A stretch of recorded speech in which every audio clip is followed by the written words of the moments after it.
Greetings, Yoctograms of YouTube. Got some red hot news for you.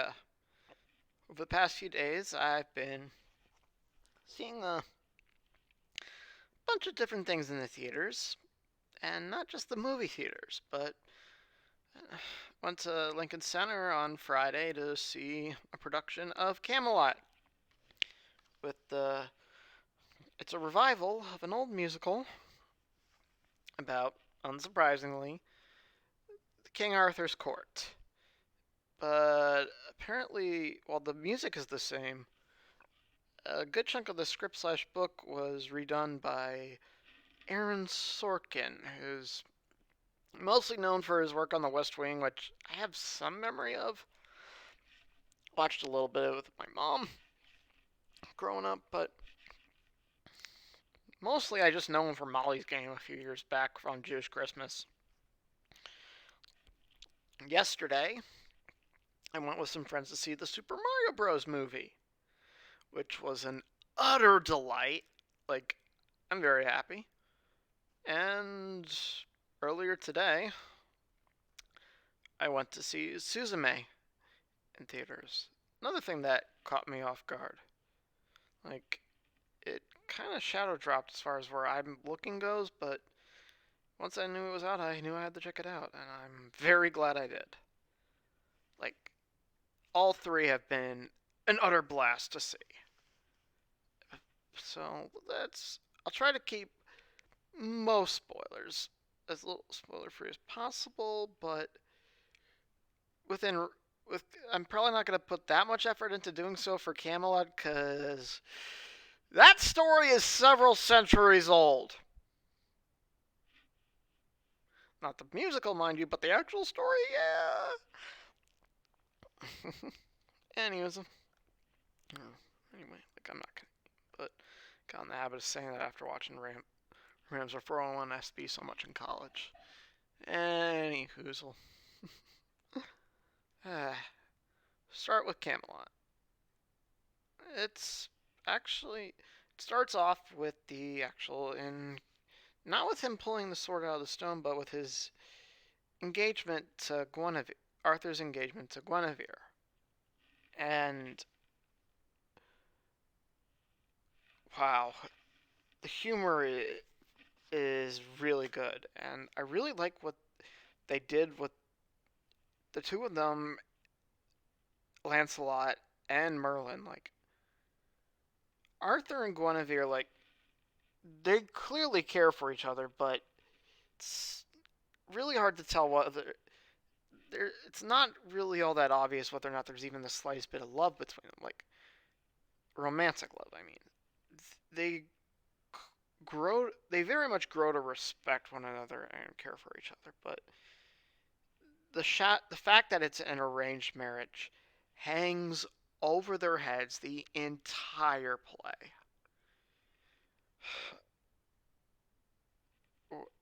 And mostly when I hear tales of like things involving Arthur and his knights, we don't. I never really. Now that I think about it, I don't really get to see a whole lot done with Guinevere as far as her personality goes. She's, in a lot of regards, considered to be more of a plot device in certain stories. Like, yeah, she's supposedly a good friend, and the whole tragedy thing that stems from her affair with Lancelot. Which, oh boy, is it tragic here. But she's a very complex woman here. She's someone who is smart, competent, and is really a decent person. But at the same time, her life is not in her control. She wants her, as she puts it, her youth is not being spent the way she wants to spend it. She wants to actually enjoy herself first, and she doesn't really get a chance to do that. At least, not to the extent that she would. And to be honest, the extent that she wants to enjoy herself honestly doesn't really feel all that unreasonable. Whereas Arthur, unlike most story, like that's another thing I really like about this. Like there is next, like there's no real supernatural elements here. It's outright he outright says like I never slew a dragon, but everybody seems to think I did, and I can't stop them from thinking that for some. The closest thing we really get to any implications regarding the supernatural are Merlin, and he's honestly between his. What's really interesting with Merlin, and even with Merlin, it's actually comes up. You call into question that like is he actually psychic, or is he just so darn wise and has seen so much in his life that he kind of can predict how things are going to go just because he knows how well people act, rather than actual any gift of foresight. It's a case of maybe magic, maybe mundane, and I love those kind of questions. But he's not in the play for very long, like, but the little time he's there, like, oh, is he memorable? He's he's very snarky, he's very funny and cheeky, but he's also you can tell like he is smart. He is like he may not be physically the most capable guy, but his faculties are, if anything, more refined. Like he is sharp, not just sharp-tongued, but just a sharp-minded person. As for Lancelot, he's he starts off a bit as a well-meaning but obnoxious goofball, but he takes his responsibilities seriously. But at the same time, there is an undeniable draw between him and Guinevere that, unlike some interpretations, Arthur is well aware of and very conflicted about because he likes them both and he's, well, a very moral guy. And, but at the same time, he is married and he's trying to set up a kingdom governed by, well, a sense of justice and rules rather than might makes right. He believes more in might for right.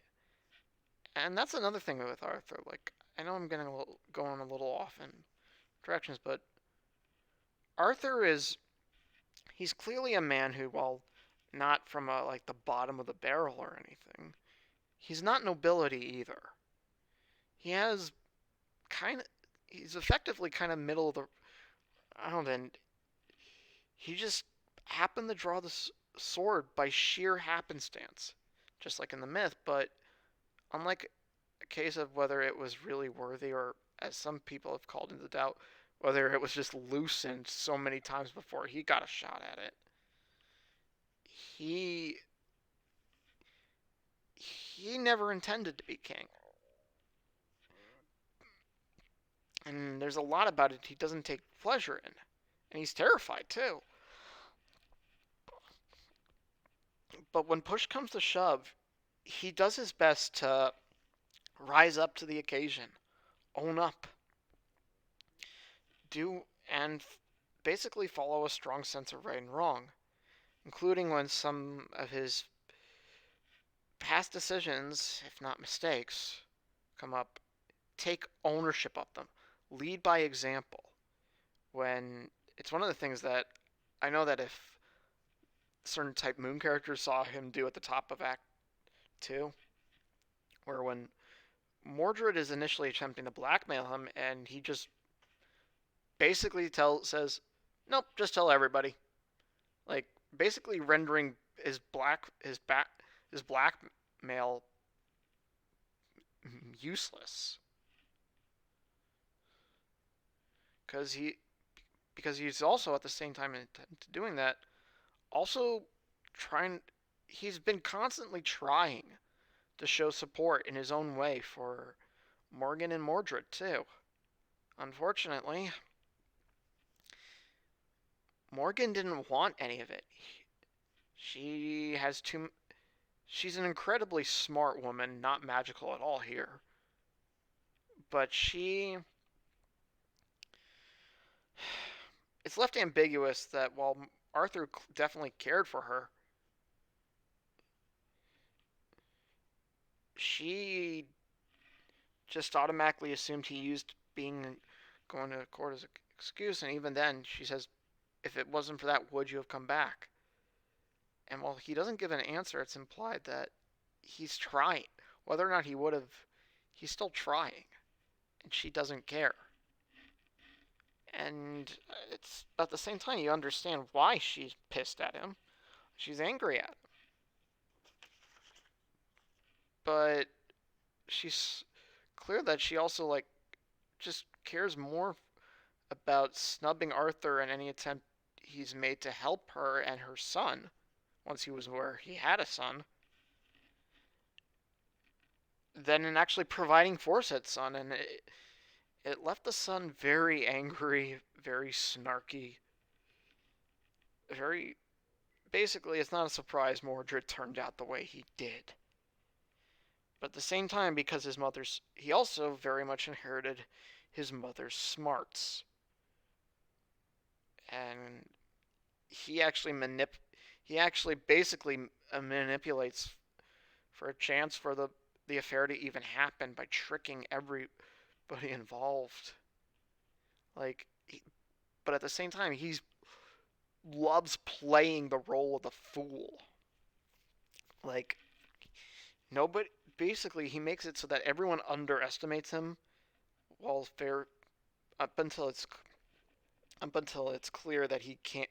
That's no longer the case. And once his schemes are revealed, and he's basically backed Arthur politically into a corner where he either does what the people want and basically tries to kills Guinevere and Lancelot, which he does his best to try to give them a chance to run. They don't, or at least disappear, but they basically decide in their own way to see things through to the end. Or if he just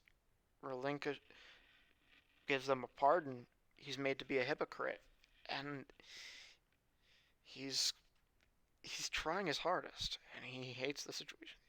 But at the same time, you could see that he's setting the seeds for things to come, for a sense of right and wrong to even happen, people to actually try.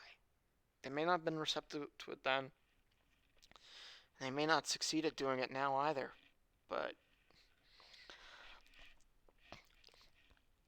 in the long term, he's done his best, and he's tried his hardest to lead by example, lead by ideals. The music is really good too, and like especially given two really good villain songs, and just yeah. But I will say that while Morgan is definitely incredibly competent and scheming, I don't know, there's just something about Type Moon's take on it, on Mordred, where said Mordred was a pawn in their mother's scheme, but ultimately still decided to rebel for their own reasons as opposed to when they were originally intended to do so, and all while still admiring their father. I don't know, something about that just felt a little more interesting. Don't get me wrong, Mordred was very interesting and compelling here. I still prefer Type Moon's take. That's Camelot. Next up, Super Mario Brothers, the movie. Ugh. So good. The humor on point. The action great. The creativity and animation a delight. Characterization was actually really good too, surprising. Like like Bowser wasn't really he was intimidating some of the time. But most of the time he was just this goofy guy who generally who basically is He could be competent, but he's incredibly silly too. And he's not trying to be silly. He's just got his own way of doing this. He's just funny, but it felt right too. Like someone who could be legitimately threatening while also just charming too. And the music, it was a really good mix of shoutouts and remixes to stuff from the games, while as also putting a few actual like pop culture songs in there too that were actually appropriate and fun. Honestly, the biggest hesitation I had towards this movie, Chris Pratt as Mario, he slowly won me over a bit. He actually did a pretty decent job. Like he nailed the character. He did a good job. And it was nice they actually gave Charles Martinet a fair amount to do, playing some people in the family and other people around. But I still think he should have gotten that role. But the people they cast as everybody else, though, from Luigi and Peach to Toad, DK, and Cranky Kong, all did phenomenal. Like, and Jack Black as Bowser and Keegan Michael Key as Toad, fantastic. Toad was a delight, and several times just a mood. Like, what? He's competent. He's loyal. He's a nice guy, but also funny too. Smart as well, and even cunning at times. Also, he just is just enjoys having a good time. Luigi, so fun, such a delight. Like definitely a giant coward, but when push comes to shove, he does follow through.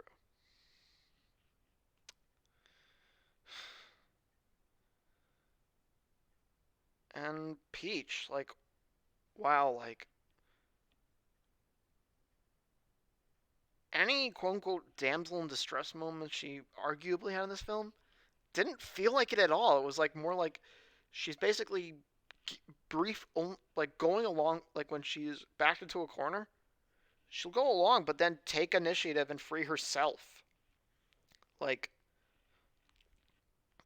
it's actually like she's actually more of a mentor to Mario and proves it by being not only very competent, a leader and even a fighter but also just smart and not relying on it. Mario definitely grows into it and becomes better as time goes on, and their relationship, like, they don't actually end up as a couple at the end, but there are hints at it, and they don't kiss or anything, but it just felt nice. And like Peach is just really good in this film.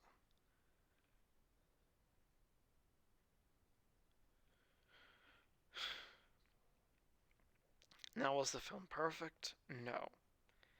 The plot is overall very simple.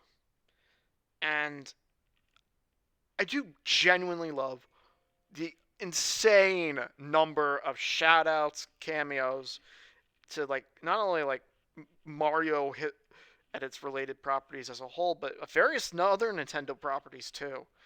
Clever and several of which were not only just really clever but unobtrusive.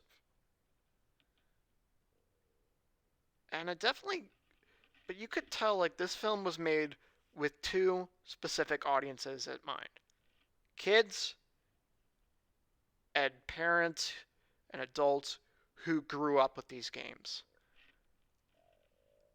A moviegoer who has no children in their family and has never played a video game in their life will not get anything out of this film. It's fun, it's enjoyable, and there's a lot of heart and soul in it too. Like, the people who involved in this clearly had fun, and they did a great job. But it's not gonna make you cry. It's not gonna really make you think. Is it bad? No. It's not insulting either. I wouldn't call it a, but I wouldn't call it a true work of art either. It's fun, and it's more than average. It's great. As a piece of cinema, though, it's okay. And if you're not a video game fan, if you're not a child, you're not really going to get much out of this. It's not for you. So to that extent, I kind of see why critics aren't really taking kindly to this. I think Sonic was a little better in that regard, but the two Sonic movies, especially the second one, but honestly, they're really made for people who love the games or are open to learning about the games and want to enjoy them too. Like young kids. Like those regards, it's fun. And it's basically it gets to its target. There is one other criticism though I have for this film. For some reason they kept it at around a 90-minute runtime, which I can't remember offhand how long Sonic and Sonic 2's runtimes were, but this felt short. Like, really, really short. I mean, I went with two friends, and one of them thought it was a good length, but the other person I went with was agree with me that it should have had like at least 15 to 20 more minutes, like to just play around with things a bit more, play around with Brooklyn a little more, play around with the Mushroom Kingdom, Congo Jungle, the trip to and from the Badlands. Like they were beautiful set pieces. I wanted to see more of them. We got a taste, but that's just it. It was a taste. And I've heard conflicting things about whether or not there's anything else in store for this, and they do have a good sequel hook for this if they do. I know some people are hoping we get a Smash movie out of this. But depending on who they plan on incorporating in said movie, and if they use this film as a good framework, there's a lot they need to do going forward. If and that's this tone works for this property, and it'll probably work for a few others, like if they do like something like Mario, like if they do like a DK or a Yoshi thing, maybe even a Kid Icarus thing. But Zelda, depending on what they go for, like if they're going for one of the more like something like more Wind Waker esque or stuff from that sort of tone, then yeah, this kind of thing might work. But if they're going for something more like Ocarina, Majora, Twilight, or even Skyward or Breath of the Wild, you need more time.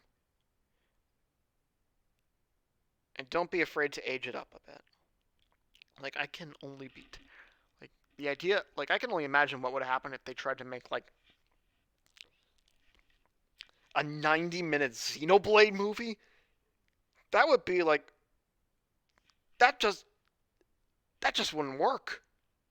It would be like The Last Airbender trying to 20 episodes into an hour and a half movie.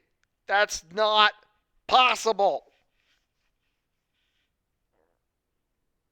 Or at least it doesn't work. Look, I have warm memories of the Super Mario Bros. Live action movie from when I was a kid. Borrowed it from Blockbuster all the time. But I'm not.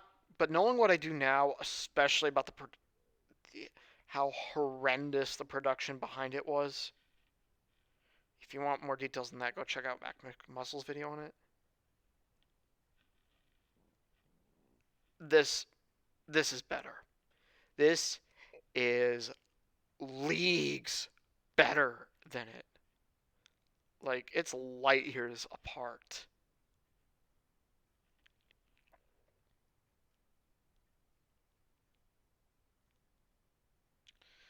Like, just don't learn. Learn and improve. Okay, lastly, we'll talk about Suzume. I'm not great with names, but I know the person behind Suzume is the same person behind Garden of Words, Your Name, and Weathering with You. All three of which I've seen, not in that order. Suzume is easily the best of the bunch. Garden of Words wasn't crazy about. It was okay, but just didn't really get much out of it. Your Name, my introduction to the guy. Very, very good. And a lot of it I liked. Weathering with You was definitely, like, in certain regards, a little better, but Suzume? Oh, wait, want to go back to Super Mario Bros? One other piece of criticism I do not care for. I mean, that I have for them. I really don't care for. I'd heard about this going into the movie, and I heard apparently Nintendo pulled a similar stunt with the Metroid Prime Remastered thing. They don't properly credit people. Specifically, the DK rap, they just said, from Donkey Kong 64. That's not accurate. Yes, it is from the game, but it's been remixed. And they didn't play the whole thing, or even the really recognize. And also, that's just it. There were people who worked on that song, people who wrote the song. Why didn't you credit them? I do a better job than that. I at least say the people who when I make my AMVs, I do a better job saying who actually wrote that who at least performed the song, maybe not necessarily either that or wrote it. I at least say something. I don't just say I say where the footage is from and my credits, but at least when it comes to the music, I just name a person. Like I'm going like, is that too much to ask for? Okay, back to Suzume.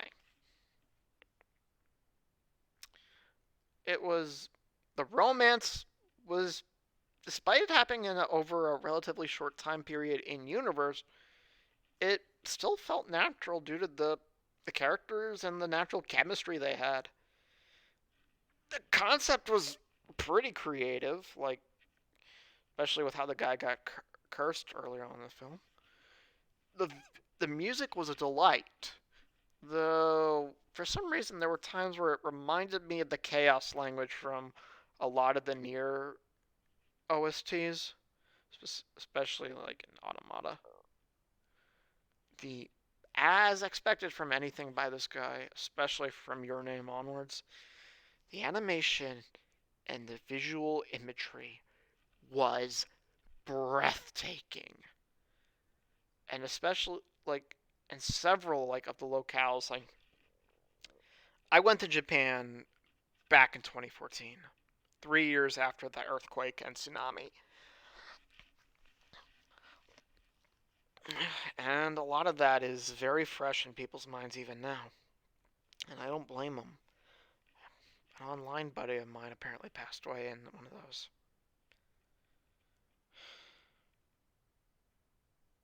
And during that whole mess. But I I've seen some of the lands that just that 3 years after the like it things weren't even hadn't even started coming back to life yet. Like so much washed away. The land, the dirt, the soil looked awful and just dreary all around. See, I can only imagine what it would look like now. Like probably things are starting to come back.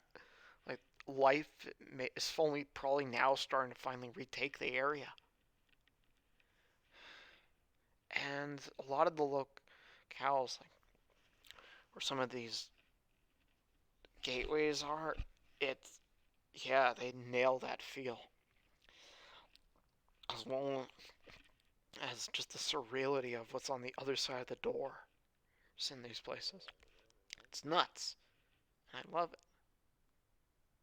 So yeah, Suzume and Sota, very likable leads, and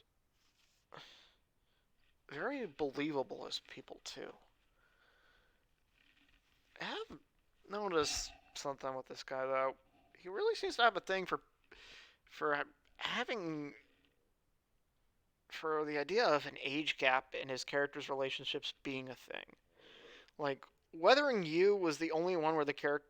Okay, spoiler for Weathering for You, but turns out the two romantic leads are actually the same age, though initially they're led to, the guy's led to believe the girl's actually older than she actually is. I'm starting to notice this guy has a thing for basically an age difference in relationships, which is one thing when they're adults, and maybe it's a bit different in Japan, but American, it just feels a little like I've only really known of one person in my high school who was openly dating a college student, and that was our senior year. And even then, she outright admitted that as much as her boyfriend liked her, he admitted you've still got some growing up to do. It's a little weird when I think about it. Still enjoy it though, and their chemistry is believable, and it seems like it will end up being actually a pretty healthy relationship. Just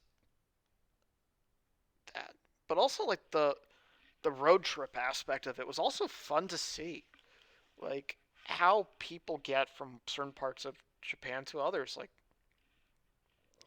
especially when I'm not sure how big is. I'm pretty sure Japan is bigger than Jersey by a long shot, but it still feels kind of just interesting to look, like just seeing people hop from one place to another when there it's not really like a cross ocean highway in some of these places. Like you need a ferry, bridges or anything. That's just interesting to me to see. Also, I can safely say from experience, Japan's bullet trains put the America's Amtrak's to shame. Yeah, despite any real flaws or anything in any of these three movies, I genuinely enjoyed myself, and yeah, I could easily see myself rewatching any of these three. Some of them,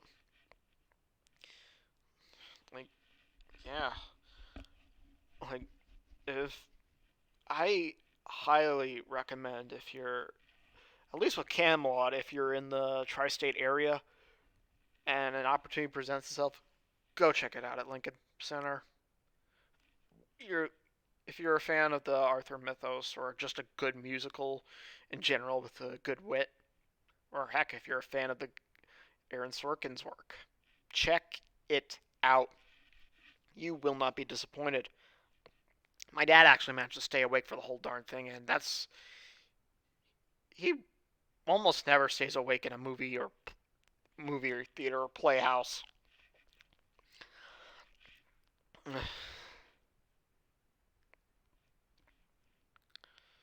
Super Mario Bros. Look, my advice: if you're gonna look at it with the eyes of a critic, don't forget to also look at it with the eyes of a fan. At least, especially if you're a fellow nerd like I am, who grew up with a lot of this. Try to look at it with both eyes, not just one, not just the other, both, because there is a lot to like about that film, and it's not as bad as some critics may make it out to be.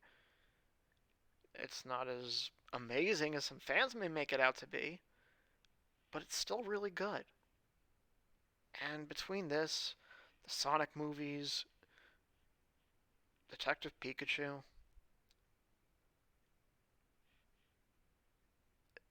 video game movies are really starting to make a step in the right direction. If they aren't already better. I mean, I know a lot of people criticize the most recent Mortal Kombat movie, and as someone who's not really much of a survival horror guy, I have not seen a single House of the Dead, Silent Hill, or Resident Evil film. Just can't vouch on that. But the curse is broken. We've got a new bar to meet, and I highly recommend you guys check this stuff out. And Suzume, in my opinion, this guy's just getting better and better and better with each and every film. It's like rereading Rick Riordan's works again and seeing how the guy already started off pretty solid and just went on to improve. Like there's just something fun about seeing that in a creator. Seeing them start off strong and just get better. It's not I wouldn't call it growing the beard because I don't think I can't really point to a single moment where it happens. Well, with this guy the more I've seen I'd say it's your name, but that's just me. With others like it just feels a little more gradual, but he's just getting better and better and better, and I look forward to seeing what he does next. I want to see his creativity, his visuals, his images. Yeah, I know I'm not the best with names, but just trying to provide you guys with a little more info. Anyway, thank you all for listening. If weather permitting, I would recommend go taking a walk, because around here we're just in between 2 days of really insane rain, because the weather forecast is predicting more rain for tomorrow, but I digress. Anyway, thank you all for listening to me ramble about this great play and these two great movies. Hope you guys have a chance to check them out for yourself. And